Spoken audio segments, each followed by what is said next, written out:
ప్రియమైన సహోదరీ సహోదరులకు ప్రభువు పేరిట వందనాలు.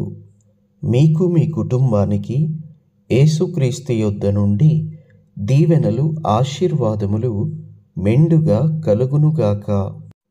ప్రతి నెల 2వ శనివారము జీసస్ శ్రేష్ఠాలయం హైదరాబాదు నందు కుటుంబ క్షేమాభివృద్ధి ఆశీర్వాద ఉపవాస ప్రార్థన జరుగును. రండి, ప్రార్థనలో పాల్పంచుకొనండి, దేవుని ఆశీర్వాదాలు పొందండి. అలాగే దూర ప్రాంతములలో ఉండి రాలేనటువంటి వారు మీ ప్రార్థన అవసరతలను ఫోన్ చేసి తెలియచెప్పండి. Phone number 8106008166 81600866. ఈ నంబర్కి ఫోన్ చేసి మీ ప్రార్థన అవసరతలను తెలియచెప్పండి. మీ పేరు, మీ సమస్య వ్రాసుకొని నేను, సంఘస్థులము, వచ్చిన విశ్వాసులు అందరము కలిసి ఏక మనస్సుతో మీ కొరకు ప్రార్థిస్తాము. దేవుడు తప్పకుండా గొప్ప కార్యాలు చేస్తాడు. మీ ప్రార్థనకు తప్పక జవాబును ఇస్తాడు. దేవునికి మహిమ కలుగునుగాక. ప్రార్థన అనంతరము అందరికీ ఇక్కడే ప్రేమ విందు ఏర్పాటు చేయబడుతుంది. అందరూ ఇక్కడే చక్కగా ప్రేమ విందులో పాల్పంచుకోవచ్చు. దేవునికి మహిమ కలుగునుగాక. అలాగే మీలో ఎవరైనా దేవుని యొక్క పరిచర్యలో మీ వంతుగా ఓ చేయి వేయాలని ఆశపడినట్లయితే, దేవుని కొరకు అయ్యే ఖర్చులలో ఏదైనా మీరును పాల్పంచుకోవాలని ఆశపడినట్లయితే, స్క్రీన్ మీద కనబడుతున్న అకౌంట్ నెంబర్కి ఫోన్పే, గూగుల్ పే, పేటిఎం ద్వారా మీ కానుకను పంపి దేవుని యొక్క పరిచర్యలో పాల్పంచుకొనండి.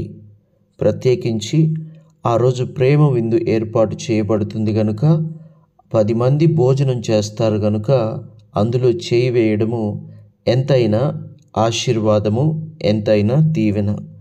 కాబట్టి స్క్రీన్ మీద కనబడుతున్న అకౌంట్ నెంబర్కి మీ కానుకలు పంపి ఆ పరిచర్యలో మీ వంతుగా చేయి వేయవచ్చు. దేవుడు అన్నాడు, ఇవ్వుడి మీకు ఇవ్వబడును, మనిషి ఏమి విత్తునో అదే కోయును అని దేవుడు అన్నాడు. మనం దేవునికి ఎంత ఇస్తామో దేవుడు దానిని ఆశీర్వదించి అంతకు 100 మనకి ఇస్తాడు.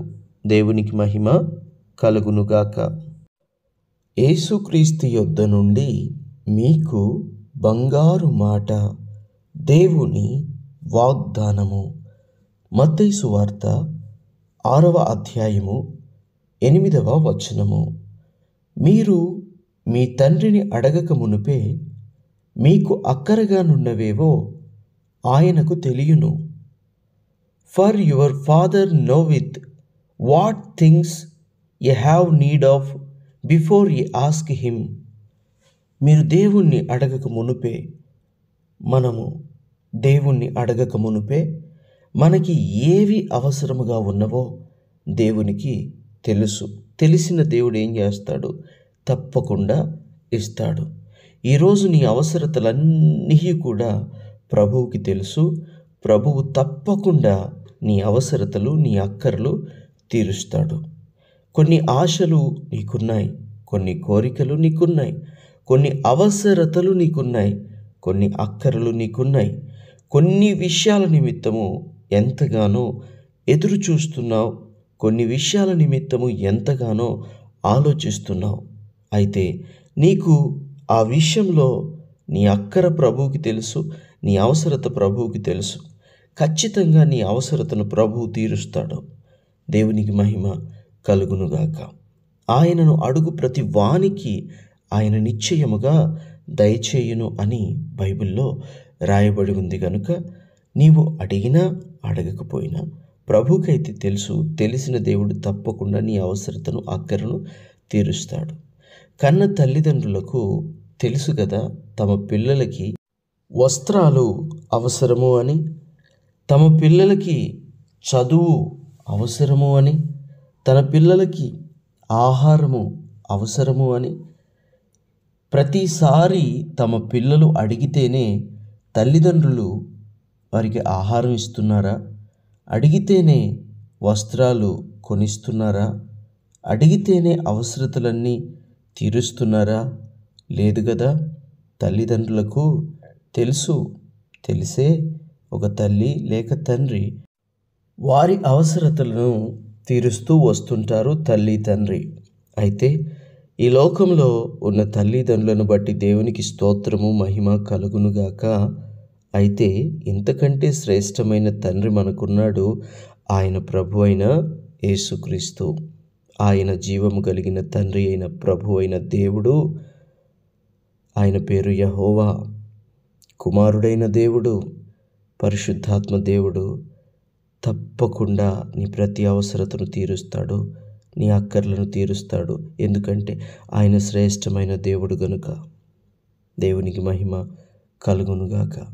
కాబట్టి మీరు వ్యర్థమైన మాటలను వచింపవద్దు. కానీ మీరు ప్రార్థన చేయనప్పుడు ఎలాగును ప్రార్థన చేయాలి అని ఆయన ఇక్కడ తెలియజెప్తూ ఈ యొక్క మాటలను చెబుతూ ఉన్నాడు.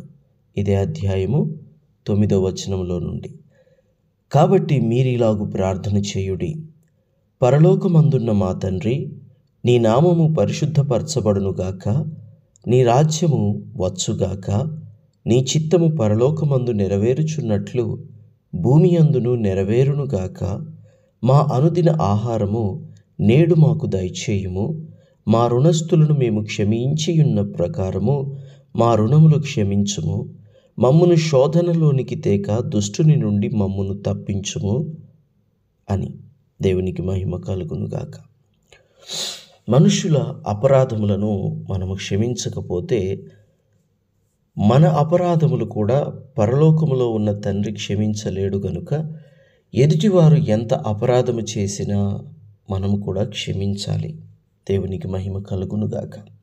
ప్రార్థనలో ప్రభువే ఈ మాట నేర్పించాడు అంటే ఎంత ఆలోచించి ఉంటాడో, ఎంత ఆయనకు తెలిసి ఉంటుంది చెప్పండి. ఎంతో ఆలోచన ఉంటుంది. ఆయన ఎంతగానో తెలుసుకొనే ఈ విషయం నిమిత్తము మనకి తెలియజెప్పాడు. ఎవరైనా మన బిడ్డలు కావచ్చు, మన పెద్దవాళ్ళు కావచ్చు, ఏదైనా విషయంలో తప్పిదము పొరపాటు చేసి ఉంటే వారిని మనస్ఫూర్తిగా క్షమించేయండి. క్షమించి ఒకవేళ కుదిరితే వారితో సమాధానంగానే ఇదివరకట్లాగానే కలిసి ఉండండి. అలా వీలు పడదు అనుకుంటే దూరంగా ఉంటూనే సమాధానంగా ఉండండి. దేవునికి మహిమ కలుగునుగాక. అబ్రహాము లోతు విషయంలో అదే జరిగింది. మనము బంధువులము గనుక మనకు మరి గొడవలు ఉండకూడదు, కలహం ఉండకూడదని అబ్రహాము అలాగుని చేశాడు. దేవునికి మహిమ కలుగునుగాక. అయితే దేవుని యొక్క నామము పరిశుద్ధపరచబడాలి. ఆయన రాజ్యము మనకు రావాలి. ఆయన చిత్తము నెరవేరాలి. అప్పుడు భూమి మీద ఆయన నామానికి మహిమ కలుగుతుంది. మొదట నా నీతిని, నా రాజ్యాన్ని వెతకండి, ఆ తర్వాత మీకు అవన్నీ ఇవ్వబడతాయని కూడా బైబిల్లో రాయబడి ఉంది. మనం మొదట దేవుని నీతిని, దేవుని రాజ్యాన్ని వెతికితే అన్నీ ఇవ్వబడతాయి, అన్నీ పొందుకుంటాం. కాబట్టి మొదటిగా దేవుని నీతిని, దేవుని రాజ్యాన్ని వెతుకుదాము. నీకు అక్కరగా ఉన్నవన్నీ దేవునికి తెలుసు. ఆయన తప్పకుండా అనుగ్రహిస్తాడు. నీకు తప్పక అనుగ్రహించునుగాక.